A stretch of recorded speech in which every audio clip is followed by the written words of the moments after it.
Hi,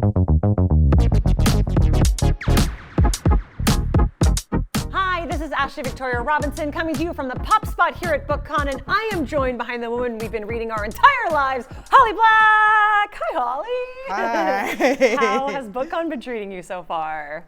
Really well. Yeah. It's so fun to be back. I'm so excited that BookCon exists again. In the book talk era. It's really exciting. Yeah. It's been really, everyone's been very nice and polite. Yeah, you can really tell it's a group of readers. I would like to start by asking you a big brain question about our beloved Elfheim. Okay. It is a wonderful magical world. It is so expansive. I want to just, move in there and live in my tiny little house. How did you first begin putting this magic down on the page? So my very first fairy book was written, which came out in 2002. So my very first book, Tithe, is a urban fantasy. It's set in our contemporary world by a girl, and it's about a girl who discovers she's a fairy changeling. Yes. And since then, I've written a lot in sort of the edges of fairy. And when I had the idea for the Cruel Prince series, I realized that I would have to go into fairy for the first time and sort of make kind of big decisions about the world. Because I had, up until then, often been writing from the perspective of people who were sort of just discovering it. And so there were a lot of things I did not have to commit to. And in terms of like fairy folklore, there's not an enormous amount that really spells out, but there are fairy isles. And we know a little bit. And so I tried to extrapolate on what we knew, and then I tried to like invent things that felt thematically like fairy. For instance, like there's a thing called there's a lake in which when you look into it, you see a different person at a different time. Yes. Which feels like magical but useless, and that really magical, creepy, and useless. Which I should put that on a business card: magical and useless. really evokes fairy to me, right? Like it's strange, but maybe not that useful. Maybe a little bit off-putting. Yeah, exactly. I really like that. I don't know why, but that's really tickled me deep down in my soul. You mentioned in a Goodreads Q&A and a bunch of other times that you like to refer to Catherine Briggs's Encyclopedia of Fairies. Yes, as there's a great. Has that always been part of your process, or is that something that as you were building rules of your world for the first time, you sort of started diving into? So Catherine Briggs' Encyclopedia of Fairies, and I mean Catherine Briggs' oeuvre in general is fantastic. But Encyclopedia of Fairies is interesting because it isolates creatures. Yeah. And so it's super helpful for that kind of specific thing. It's not like you wouldn't go to it to be like, all of my folklore will be, gotten from this, but it's super helpful to be like, oh, right, this creature is like this and this creature is like that, and here's a sort of jumping off point. Are there any little creatures from it that you haven't worked in yet? Oh, I mean, there's a million creatures from fairy. And I don't know if there's anybody in particular. You're not like chomping at the bit. I think that you have your big trooping fairies, and you have and then you have other creatures, and I didn't know, I think, until I started working on the Elfheim books that I was going to be as involved with, for instance, the Red Cap, as I wound up being. I will see where I come to with it, because I think there really is an aspect of it in which you're trying to take a creature that still feels like it has resonance, where it isn't so specific to a time and a place that people kind of bounce off it, and that's not always super easy to do. But it is a great jumping off point. I think Fairy Faith in Celtic Countries is great. The Middle Kingdom by Dermot McManus is fantastic. There's a lot of really good folklore books out there.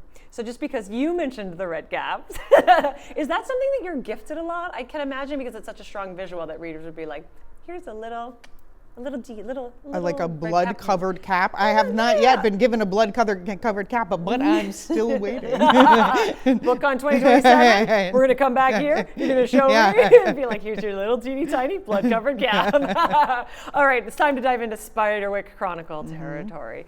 Spiderwick Chronicles is set in Maine, which is kind of a staple of American literature.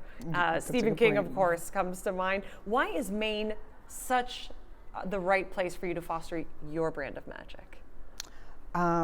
So when Tony and I were sort of coming up with the Spiderwick books, we were thinking like East Coast, right? We knew, you know, and I think Maine felt appropriately both isolated and also, you know, part of the contemporary world, right? Yeah. But to move from New York to Maine is a big move, right? It's very isolating for the kids, and you know, very creepy. There have been 2 on-screen adaptations of Spiderwick Chronicles. What has your involvement been with each, aside from being the progenitor?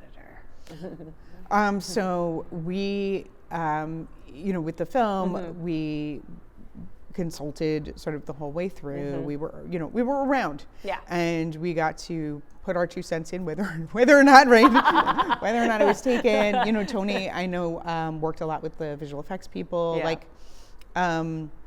and with the TV adaptation, we actually were in the writer's room for some of the time, which was really fun. We were there for the first month, and we got to sort of talk about like the logic behind why certain things were the way they were, and I think that was really helpful. You know, one of the things that I got to do was sort of explain why it's fun to have fairies not be able to lie, because I think when you first hear about it, you think that is too much of a challenge. This is going to like really get in our way. But when you actually sort of use it in a practical way, for one thing, it's really not so great to have people lie in books and movies and TV, because it confuses the readers or viewer, right? It actually is tough. But secondarily, you can pretty much get around that lying thing by like many little deceptive pieces of business. And so it becomes like a really fun writing challenge. And so I was glad I got to be like, no guys, you want this. This is fun. I truly can't imagine somebody effectively talking you out of that, or what that would have looked like. Well, I mean, it would be their decision. So you know what I mean? Like, so, but yeah, they wouldn't have talked me out of it, but I was glad I was able to talk them into it. Into it, correct. You seem to be quite a good collaborator. Like, we know you collaborate with Cassandra Clare, and you said you were in the writer's room. So what is it more uniquely challenging to have to work with collaborators, or to be sitting alone in a room and being like, okay, it's just me and the blank page? I think it's just super, super different, right? Like, I think when we talk about collaboration, a lot of times what we think about and what we worry about is, well, what happens when I want something and they want something else, right? But that is also the core of collaboration, because it is the only way you can get to the third thing, right? Which is the thing that neither of you would have come up with on your own. And so going through that, well, I want this and you want that, so what could we do that addresses both these things, or is some new thing, right? That's the collaboration. It's making that thing in a way you never could have made it on your own. And I think that's why it's so important that if you're going to be a collaborator, that you have your own project, that you have your project that you make all the decisions on, and you therefore can really put a really hard line between something that is ours and something that is mine. So before I let you go, I think of you as a writer who laughs in the face of a medium.